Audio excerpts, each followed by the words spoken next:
ناظرین، کیپٹن قدیر ایک گمنام ستارہ ہے جس نے دشمن کے مذموم مقاصد کو نیست و نبود کرنے کے لیے 3 سال تک ایک فقیر کا روپ دھارے رکھا۔ جس دن کیپٹن قدیر شہید ہوئے تھے، اس سے کچھ دن قبل انہوں نے بدنام زمانہ جاسوس کلبھوشن یادو کو گرفتار کروایا تھا۔ ناظرین، کیپٹن قدیر ایک ایسے جانباز تھے جنہوں نے وطن عزیز کی حفاظت کے لیے اپنی 5 سال کی بیٹی کے مستقبل کے بارے میں بھی نہ سوچا اور وطن کے لیے کام کرتے ہوئے ایک حادثے میں شہید ہو گئے۔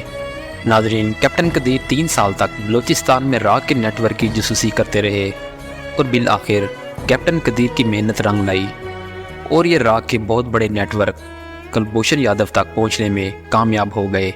کیپٹن قدیر کی اعداد و خسرت کسی فرشتے سے کم نہ تھی۔ وطن کی مٹی کی محبت میں انہوں نے خود کو مٹی مٹی کر دیا۔ کیپٹن قدیر کا تعلق ایک بہت بڑے ذمہ دار گھرانے سے تھا۔ خود کیپٹن قدیر 300 ایکڑ قابل کاشت اراضی کے ذاتی مالک تھے۔ سونے کا چمچ منہ میں لے کر پیدا ہونے والا یہ لڑکا جب جوان ہوا تو وطن عزیز کی حفاظت کے لیے پاک فوج میں بھرتی ہو گیا۔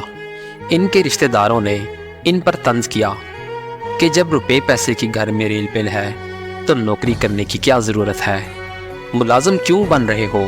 یہ سن کر کیپٹن قدیر کا خون جوش مارنے لگا اور چیخ کر کہا کہ فوجی تنخواہ کے لیے بھرتی نہیں ہوتا، فوجی تو وطن عزیز کی حفاظت کی خاطر بنتے ہیں اور میں اس ملک پر اپنا تن من دھن سب قربان کر دوں گا۔ اسی جذبے کو لے کر یہ نوجوان فوج میں 2nd لیفٹیننٹ بھرتی ہوتا ہے۔ مقابلے کا امتحان پاس کر کے کیپٹن بن جاتا ہے۔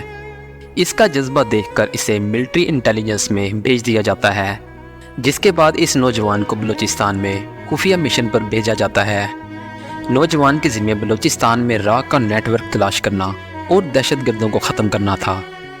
راک کے نیٹ ورک کو توڑنے کی لگن میں وہ نوجوان جس نے اپنی ساری جوانی نرم بستروں پر گزاری، جس کے گھر میں نوکر چاکروں کی بھرمار تھی، وہ نوجوان وطن کی عزت کی خاطر کبھی کوڑا چننے والا بن جاتا ہے تو کبھی ریڑی بان بن جاتا ہے۔ 3 سال اس جانباز افیسر نے ایک فقیر کی طرح گزارے۔ ناظرین، کس کے لیے؟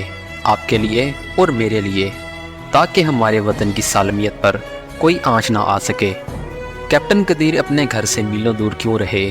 تاکہ دھرتی ماں کے چپے چپے کی حفاظت کی جا سکے اور مکار دشمن کے ناپاک عزائم کی تکمیل کو روکا جا سکے۔ 3 سال تک اس ہیرو کا بستر جو تھا وہ کوڑا کرکٹ کا ڈھیر تھا، وہی اس کا کھانا پینا تھا۔ سخت ترین سردیوں میں کیپٹن قدیر ایک انتہائی بدبودار پھٹے پرانے کمبل میں کھلے آسمان تلے بسیرا کرتے رہے، صرف اپنے ملک کی حفاظت کے لیے۔ ناظرین، راک کے اس مشہور و معروف دہشت گرد گروہ کو پکڑنے کے پیچھے جنون کی حد تک وطن سے محبت کرنے والے مار خور کیپٹن قدیر کی محنت تھی۔ اس کے بعد ایک معروف دہشت گرد سلمان کو پکڑنے والے بھی کیپٹن قدیر ہی تھے، جس کو مارتے مارتے ہمارے کرنل سہیل خود شہید ہو گئے تھے۔ آج ناظرین، اگر بلوچستان میں امن و امان قائم ہے تو اس کے پیچھے کیپٹن قدیر کا بہت اہم کردار ہے۔ ناظرین، آپ کو بتائیں کہ کیپٹن قدیر کے اتنے بڑے بڑے کارنامے ہیں کہ لکھنے کے لیے کتابیں کم پڑ جائیں اور بولنے کے لیے شاید الفاظ بھی کم پڑ جائیں۔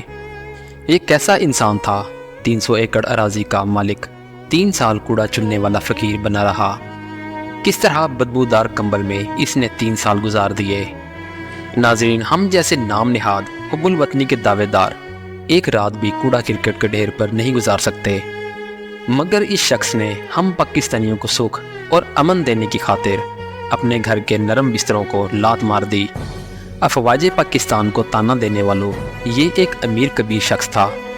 دولت کی اس کے گھر میں ریل پیل تھی، مگر یہ پاکستان کی خاطر فوجی بنا، جس سے یہ ثابت ہوتا ہے کہ فوجی تنخواہ کے لیے نہیں بنتے، فوجی تو مجاہد ہوتے ہیں جو وطن عزیز کی خاطر اپنی جان بھی قربان کرتے ہیں۔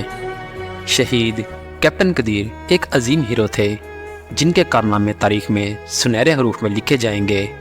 خاص طور پر کلبھوشن یادو کو پکڑنے کے لیے جس طرح انہوں نے دن رات محنت کی، اس کی مثال کہیں نہیں ملتی۔ پاک فوج کے شہیدوں، پاکستانی آپ کے احسان مند ہے۔ وطن کی مٹی گوا رہنا، وطن عزیز کی خاطر ہم نے کیسے کیسے خوبصورت ہیرے قربان کیے ہیں۔ پاکستانیوں قدر کرو اپنے شہیدوں کی، اپنی فوج کو عزت دو اور فوج کے شانہ بشانہ کھڑے ہو جاؤ، اور پاک فوج کے خلاف پروپیگنڈا کرنے والوں کو منہ توڑ جواب دو، تاکہ دوبارہ پاک فوج کے خلاف بولتے وقت ان کے لب کانپ اٹھے۔ اگر ایک فوجی ہمیں بغیر دیکھے ہماری پرسکون نیند، ہماری آزادی اور سلامتی کے لیے اپنی جان قربان کر سکتا ہے، تو پھر ہم کیوں اس سے بغیر دیکھے محبت نہیں کر سکتے؟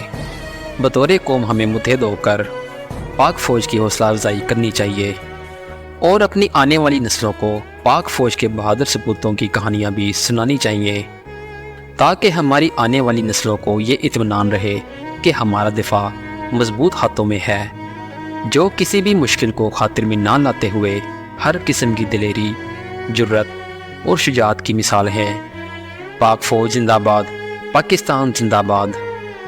ایسی مزید انفارمیٹیو ویڈیوز دیکھنے کے لیے ہمارے چینل کو لائک اور سبسکرائب کریں۔ اپنا بہت سا خیال رکھیے گا۔ اللہ حافظ۔